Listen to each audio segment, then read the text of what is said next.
찬양대 찬양에 감사드립니다. 성도 여러분, 어제까지 태풍 콩레이 영향으로 많은 비가 내렸고 강풍에 크고 작은 피해가 있었는데 오늘 맑은 주일을 맞이했습니다. 환절기에 감기로 어려움을 겪고 있는 성도들 있는 것 같습니다. 주님의 포근한 날개 아래 거하는 은총 기원합니다. 우리 앞뒤 양옆에 있는 분들과 인사 나누겠습니다. 오늘은 굉장히 좀 어려운데요. 잘 들어야 되겠습니다. 건강하시고 주님의 평강 가득하세요. 이렇게 인사하겠습니다. 건강하시고 주님의 평강 가득하세요. 글자는 어렵지 않지만 상당히 마음을 담아야 하는 그런 인사입니다.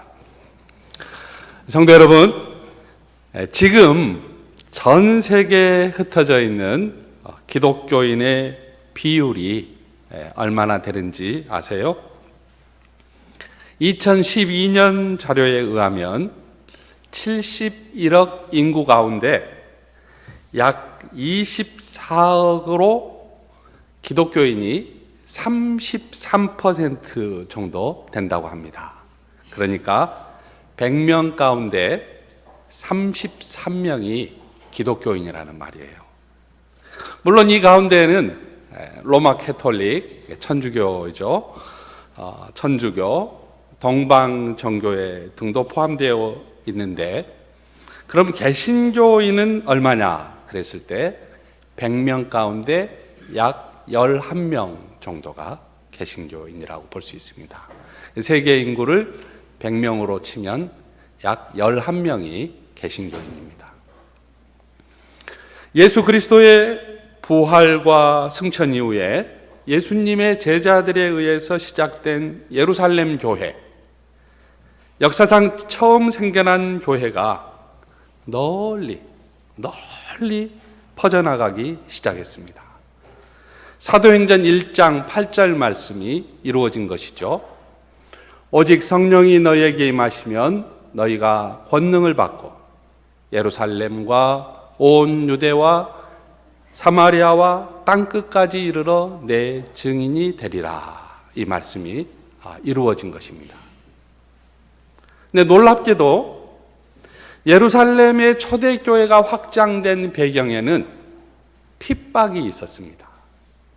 그러니까 우리는 이렇게 안전하게 있으려고 하는데 주님께서는 핍박을 주셔서 교회를 흩어지게 하셨다는 거예요. 스데반이 순교하면서 교회는 핍박을 받았고 성도들은 뿔뿔이 흩어졌습니다. 흩어진 초대교회 성도들에 의해 복음이 전파되고 복음이 전파된 곳에 교회가 생겼습니다. 이렇게 기독교 복음이 동, 서, 남, 북으로 이렇게 퍼져나가기 시작했는데요. 동쪽으로는 중앙아시아까지, 그리고 북쪽으로는 스칸디나비아 반도의 바이킹 종들에게까지, 그리고 남쪽에는 아프리카 북부 지역에, 그리고 서쪽은 땅끝이었던 스페인과 포르투갈까지 교회가 생겨났습니다. 여러 대륙의 교회가 생겨나다 보니까 조정해야 할 것들이 한둘이 아니었어요. 먼저 이단들이 생겨나서 교회를 어지럽힙니다. 또 교회의 처음 전통이 지역마다 조금씩 다르게 표현되기 시작했어요. 이를테면 그러지 않습니까? 우리도 외국에서 뭔가 풍습이 하나 들어왔을 때 그 풍습이 그 나라 상황에 맞게 조금씩 변화가 된다는 거예요. 이것은 너무나 당연한 일입니다. 사람마다 태어난 곳이 다르고 기후가 다르고 문화가 다르다가 보니까 기독교 신앙을 표현하는 데에도 차이가 있었던 겁니다. 그래서 각 대륙에서 교회의 지도자들이 서로 모여 문제가 되는 것을 상의하기 시작했어요. 협의하기 시작한 거죠. 당시 교회의 지도자들은 교회의 하나됨을 지켜낼 필요를 매우 강하게 느꼈습니다. 하나님께서는 사도 바울을 통해 이렇게 말씀하셨기 때문이에요. 에베소서 4장 4절에서 6절까지인데요.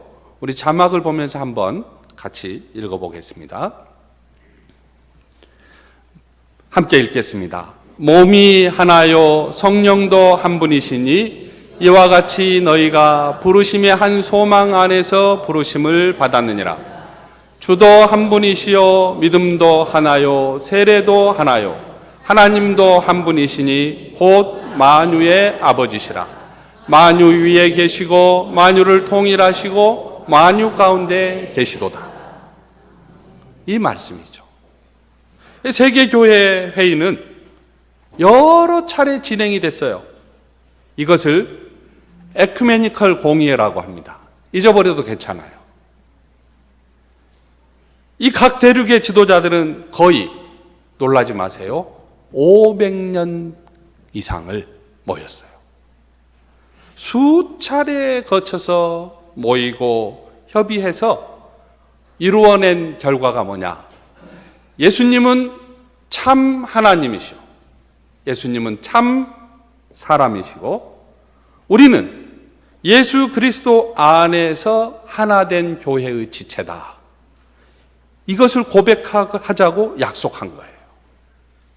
굉장히 중요한 거죠. 500년 동안 모아서 약속한 거 한 줄로 줄이면 예수님은 참 사람이시고 예수님은 참 하나님이시고 우리는 예수 그리스도 안에서 하나된 교회의 지체다. 는 거. 이걸 지켜내자고 한 거예요. 세계교회 회의는 각각 믿는 환경이 다르지만은 그 나라의 독특한 상황을 다양성이라고 인정을 했어요. 그러니까 우리 집과 그리고 이웃집이 서로 전통이 다르듯이 서로를 인정하자는 거예요. 그리고 우리가 예수 그리스도를 머리로 하여 하나의 믿음, 하나된 교회의 구성원으로서 통일성을 가지고 있다고 고백한 거예요. 그러니까 우리는 다르지만은 우리가 통일성이 있는데 그것은 예수 그리스도를 머리로 한 지체된 교회라는 거예요. 그래서 언제든지 서로를 용납하고 함께 교제하고 부르심의 한 소망을 간직하면서 서로 연합하여 세계 교회의 일치를 이루자고 약속한 거예요. 우리가 사도신경 마지막 부분에 고백하는 문구가 있지 않습니까? 우리 자막을 한번 볼까요? 자, 한번 읽어보죠. 나는 성령을 믿으며 거룩한 공교회와 성도의 교제와 죄를 몸의 부활과 영생을 믿습니다. 아멘. 이 고백에서 교회를 언급하고 있는 부분이 거룩한 공교회예요. 교회는 거룩한 교회이고 공적 교회라는 말이에요. 여러분은 교회가 거룩하다고 생각하세요? 전도하다 보면요, 교회에서 실망을 받고 상처를 입어서 교회 안 나오고 있는 사람들도 상당합니다. 또 교회 안에 얼마나 어두운 면이 많은지 교회 생활을 깊이 해보신 분은 알아요. 당연한 얘기이지 않습니까? 교회 역시 사람들이 모이는 곳이기 때문에 다툼도 있고 교만도 있고 시기도 있고 갈등이 있는 것이 사실이에요. 그러나 우리가 사도신경을 고백할 때마다 거룩한 교회를 고백합니다. 문제 없는 교회가 없지만 교회가 거룩하다고 고백하는 거예요. 왜냐하면 교회의 거룩함의 근거가 사람에게 있지 않기 때문에 그렇습니다. 교회는 하나님이 구별하셨기 때문에 거룩한 곳이에요. 교회는 예수 그리스도의 십자가 보혈로 세워진 곳이기에 거룩한 곳입니다. 동시에 교회는 공적 교회, 곧 하나의 교회예요. 이 세상의 모든 그리스도인은 모두 하나의 교회에 소속된 성도예요. 자기 교회만 생각하는 개교회주의, 윤리적으로 타락한 교만한 교회, 연합과 일치를 해치는 이기적인 교회는 공교회를 믿는 것이 아닙니다. 그래서 우리가 연합회 활동을 하는 거예요. 그리스도 안에서 한 형제 자매의 교제이기 때문에 그렇습니다. 이렇게 유럽과 지중해를 중심으로 이렇게 집중되어 있던 세계 교회가 선교사들의 헌신과 복음 전파에 협력한 교회들을 통해서 지금은 5대양 6대주 전 세계 곳곳에 세워지고 있습니다. 그래서 100명 중 33명이 믿고 있는 거예요. 그런데 현재 기독교 안에 뚜렷한 현상이 하나 나타나고 있습니다.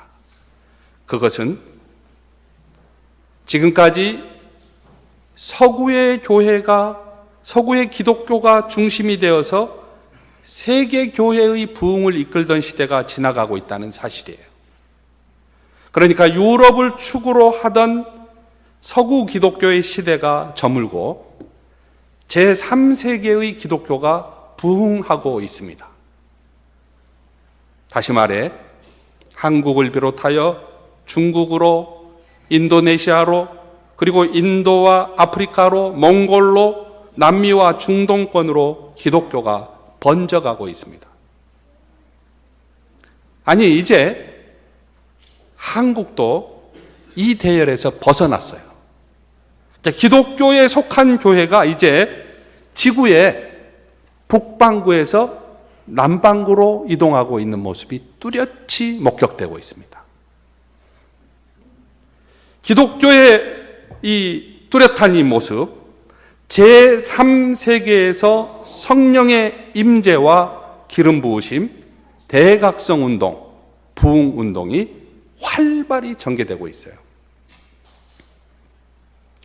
예루살렘에서 시작된 초대교회가 유럽에서 아프리카로, 그리고 아메리카로, 아시아로, 오스트레일리아 등 이렇게 퍼지다가 이제는 지구의 남쪽 지역으로 퍼져나가고 있는 거예요.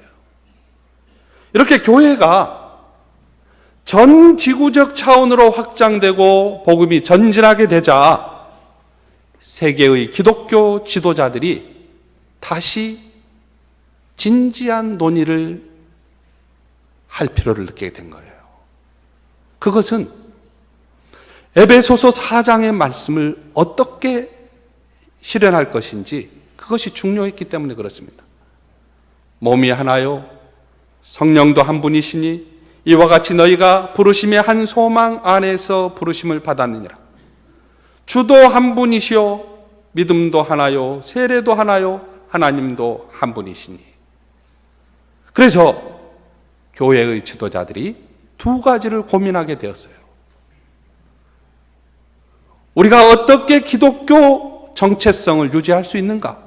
이게 그 하나였고, 다른 하나는 우리가 어떻게 교제할 수 있는가? 이게 두 번째였어요. 1900년대 이후 세계교회의 지도자들은 여러 차례 만났습니다. 만나서 전 세계에 흩어져 있는 교회들이 기독교의 정체성, 비록 세계 곳곳에 흩어져 있지만 우리는 하나의 교회라는 사실을 어떻게 확인할 수 있는가? 세계교회가 예수 그리스도를 머리로 하는 진정한 기독교 공동체라는 것을 어떻게 증거할 수 있는가? 이렇게 협의하면서 세계교회는 두 가지를 기독교의 정체성으로 제시하게 되었습니다. 첫째는 이제까지 고백했던 사도신경을 지금의 교회가 고백하고 있는가? 이게 하나예요. 둘째는 각 교회가 적어도 1년에 한 차례 이상 성찬식을 거행하고 있는가. 이게 두 번째였습니다. 그러니까 이 모임이 기독교의 모임이다 아니다 하는 것은 바로 이 두 가지로 우리가 알 수 있다는 거예요. 여러분, 신천지 모임에 가보십시오. 거기 사도신경을 고백하는지 잘 들여다보십시오. 사도신경을 고백하지 않습니다. 왜냐? 사도신경을 고백하는 순간 이만희 교주는 더 이상 교주가 아니다는 것을 스스로 증명하기 때문에 그래요. 사도신경을 고백하고 있는가? 성찬식을 거행하고 있는가? 이 두 가지가 시행되고 있다면 일단 그곳은 2단이 아니고 3단도 아니고 5단도 아니라는 거예요.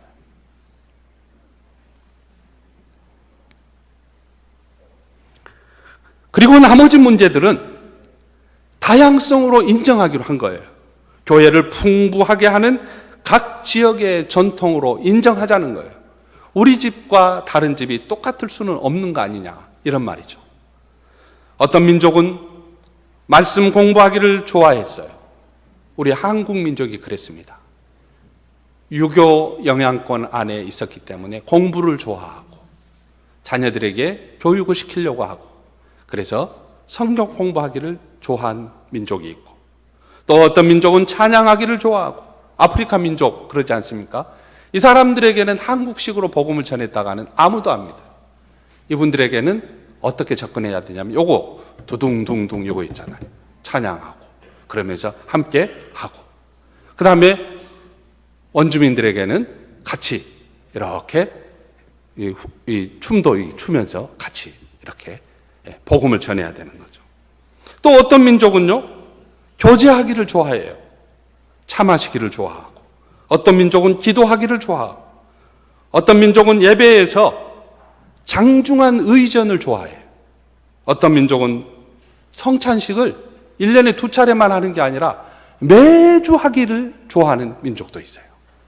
또 어떤 민족은 전도하기를 좋아하고, 그러니까 각 나라의 전통과 각 나라의 문화와 상황에 따라 기독교가 특화되어 있는 것을 인정하자는 거예요. 이게 다양성이라는 거예요. 이것은 교파에도 적용이 됩니다. 교파마다 그동안 축적된 전통이 있고 강조점이 다른 것을 다양성으로 인정하자고 했던 거예요. 그러나 어떠한 상황에서도 변하지 않는 것은 예수 그리스도의 삶과 사역과 죽음과 부활과 심판과 미래를 담고 있는 사도행전을 고백하고 있는가? 예수 그리스도의 한 형제 자매로서 그의 죽으심과 부활을 기념하는 성찬식을 거행하고 있는가? 이 하는 점이 기독교를 이단에서 보호하는, 기독교를 기독교 되게 하는 통일성으로 받아들이자고 한 것이죠. 오늘은 우리 교회가 지키는 세계교회 주일입니다. 원래 우리 교단 총회에서는 세계교회 주일을 10월 넷째 주일, 그러니까 올해는 28일에 지키자고 훈령이 왔어요. 그런데 제가 이렇게 살펴보니까 10월 마지막 주간은 종교개혁 주일이잖아요. 그래서 종교개혁의 의미를 조금 더 진지하게 이렇게 교인들하고 나누려면 이 세계교회 주일을 좀 옮겨야 되겠다. 그래서 우리 각 교회가 다른 교회보다 지금 한 3주 빨리 세계교회 주일을 지키고 있습니다. 문제는 오늘 우리는 순천 동명교회는 세계교회 안에 어떤 위치가 있는가 하는 거예요. 우리는요, 순천시 연동 남길 17번지에 그냥 외롭게 존재하는 그런 단체가 아니에요. 우리 교회는요, 전 세계 교회와 연결되어 있습니다. 마치 피줄이 흐르고 그리고 뼈가 서로 이렇게 연락되어 있고 온몸에 신경이 전해지듯이 우리 교회는 예루살렘 초대교회로부터 지금까지 사도적인 전승이 이어지고 있는 기가 막힌 교회라는 거예요. 오늘날 세계교회의 지도자들은 전 세계에 흩어져 있는 교회들이 어떻게 일치와 연대를 이루면서 교회의 하나됨을 증거할 수 있는지 연구하고 대책을 세우면서 믿음도 하나요, 세례도 하나요, 하나님도 한 분이심을 어떻게 고백하면 좋을지 기도하고 찾고 그리고 같이 손잡고 있는 것이죠. 그 한 가지 중요한 사실을 오늘 고린도전서 1장에서 발견할 수가 있습니다. 사도 바울은 고린도 교회가 몇 가지 파로 이렇게 나누어져 있었는데, 나는 바울파, 나는 아볼로파, 나는 게바파, 나는 그리스도파에 속한다고 이렇게 서로 분쟁하고 있는 교회를 향해서 이렇게 질문합니다. 그리스도께서 어찌 나뉘었느냐?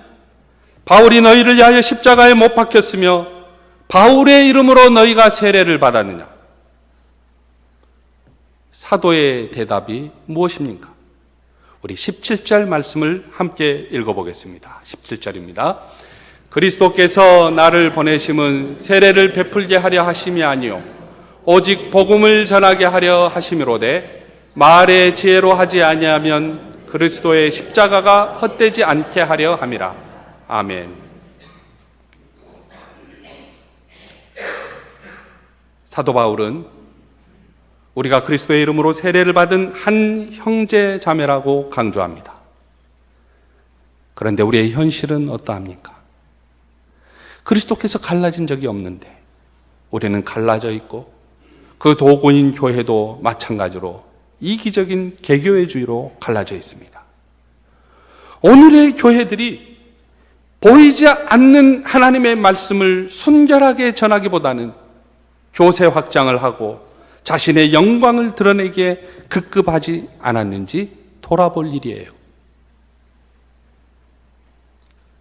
사도신경의 공교회, 거룩한 공교회를 믿는다고 하는 고백은 하나님 안에서 우리는 한 가족이고 그리스도의 몸을 이루는 하나의 지체임을 고백하는 것, 바로 그것입니다.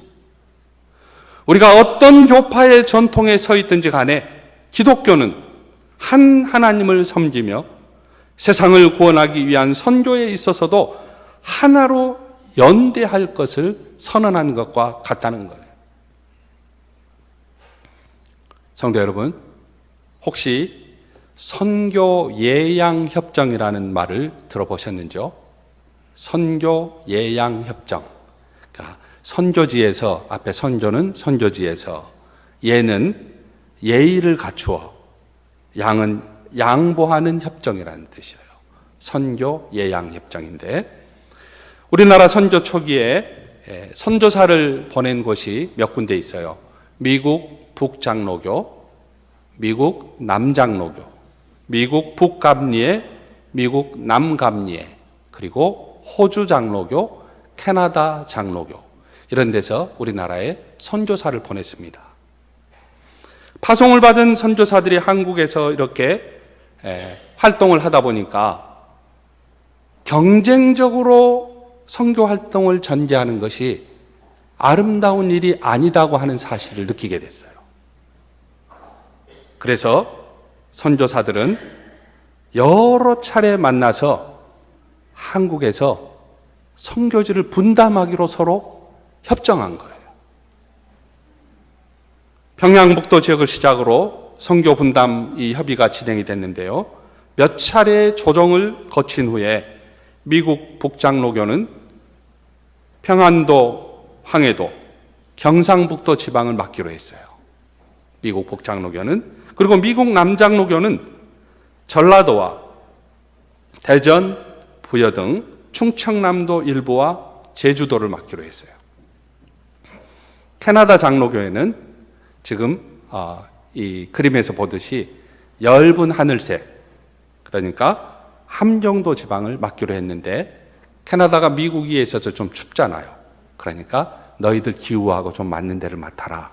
이렇게 했고요. 그 다음에 미국 북감리교는 북장로교와 겹치지 않는 그 일부 지역을 맡기로 했고, 호주 장로교회는 경상남도 지역을 맡기로 했고, 미국 남감리교는 함경남도, 강원도 일부를 각각 이렇게 담당하기로 한 거예요. 서로가 우리 경쟁하지 말고 이렇게 이 한국에서 선교 활동을 할 때 재정을 중복적으로 투입하지 말고 여기에서 이렇게 잘 양보하자. 그래서 서로 이미 선교하고 있는 구역을 그대로 다른 교파에게 넘겨줬어요. 이렇게 넘겨주고, 이 선교 분할 정책은 불필요한 마찰이나 재정적인 인맥 그리고 낭비, 인적인 낭비를 줄이고 한국을 효과적으로 복음화하기 위한 선한 동기에서 비롯된 것이죠. 그러니까 이 선교사들이 정작 자기 나라에서는 잘 느끼지 못했으나 한국이라는 선교지에서 선교하면서 한 분이신 주님, 하나의 교회, 하나의 믿음, 하나의 세례를 강조하는 이 기독교에 대한 더 깊은 인식을 나눌 수 있었다는 거예요. 우리 순천 지역은 전주, 군산, 목포, 광주와 함께 미국 남장로교가 선교했던 구역이에요. 그런데 미국 남장로교가 다른 선교부와 뚜렷하게 구별된 점이 하나 있었는데요. 그것은 신사참배에 대한 확고한 반대 원칙이었어요. 다른 선교부는 어느 정도 타협을 했어요. 우리가 신앙은 좀 그렇지만 학생들을 교육하는 게 그래도 급하지 않느냐. 그래서 일본이 저렇게 나오니까 일본하고 좀 잘 협의해서 살짝 들어주고 또 공부도 하고 그러자. 다른 선교부는 그렇게 했는데 남장로교 선교부는 끝까지 거절했습니다. 그래서 순천노회가 신사참배를 결의하자 남장로교 선교사들이 순천노회를 탈퇴했어요. 제가 제주도 기독교 사도 좀 연구를 하다 보니까 제주노회에서도 남장로교 선교사들이 탈퇴를 했어요. 당시는 어려운 점이 참 많았죠. 순천매산고등학교도 1938년에 스스로 문을 닫았습니다. 남장로교가 이렇게 운영하는 곳이기 때문에 그러지 않습니까? 그런데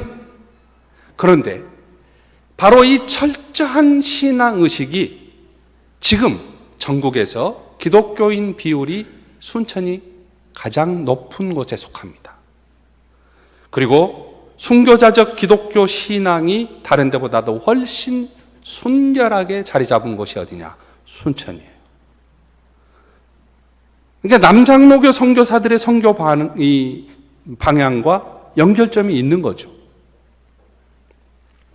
성도 여러분, 우리는 오늘 세계교회 주의를 지키면서 에베소서의 말씀과 고린도전서의 말씀을 중심으로 기독교회는 그리스도 안에서 한 형제 자매요, 하나의 거룩한 공교회의 지체임을 살펴보았습니다. 규모가 큰 교회의 성도이든지 작은 교회의 성도이든지 간에, 혹은 우리가 미국의 기독교인이든지 영국의 기독교인이든지 베트남의 기독교인이든지 간에 우리는 거룩한 공교회의 일원이라는 사실을 기억해야 합니다. 그곳이 어디이든지, 그곳의 전통이 어떻게 형성되어 있든지 사도신경을 고백하고 성찬식을 거행하는 곳은 하나님의 교회입니다. 우리 교회가 세계 교회와 교제하는 길은 먼저 하나님의 뜻을 구하는 데 있습니다. 우리 교회가 세계 교회와 친교하는 길은 아직 복음을 듣지 못한 곳을 위해 같은 제목을 가지고 기도하는 일이에요. 우리 교회가 세계 교회와 일치를 추구하는 길은 힘을 모아야 할 곳이 있을 때 서로 연대하는 일입니다. 우리가 세계교회의 이론이라는 사실은 우리 교회 밖으로 우리들 모두가 다 성령 안에서 일치의 삶을 살도록 초대됐다고 하는 것을 발견하는 거예요. 오해와 편견을 벗어버리고 희망을 선포하는 일에 우리가 초대받았다는 사실이죠. 세계교회의 일원으로서 우리 교회가 할 일이 많이 있습니다. 전쟁과 폭력, 빈부격차, 생태계 파괴로 인한 분열의 그 현장을 치유하는 일에도 우리가 앞으로 이제 힘을 쏟아야 하고 기도해야 합니다.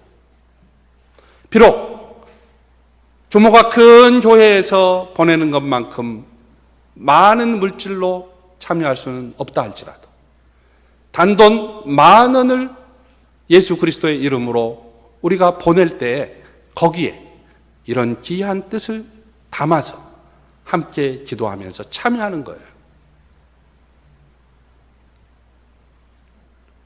우리 교회가 세계 교회의 일원이 된다고 하는 것은 우리 교회 안에서도 필요해요. 어떻게? 교회의 하나됨을 위해서 어린이, 청소년들, 어른 세대들이 함께 뜻을 모으고 서로가 하는 일에 관심을 가지고 사랑을 베푸는 때 그곳에 우리가 세계교회의 일원으로 참여하는 거룩한 연결이 그곳에서부터 시작이 되는 거예요. 그래서 예수 그리스도의 교회는 신비로운 비밀을 간직한 연합을 늘 추구하고 있습니다. 이걸 유니오 미스티카라고 하는데요. 이것을 교회 생활을 오래 하는 성도들은 갈수록 이것을 깊이 느끼는 거예요.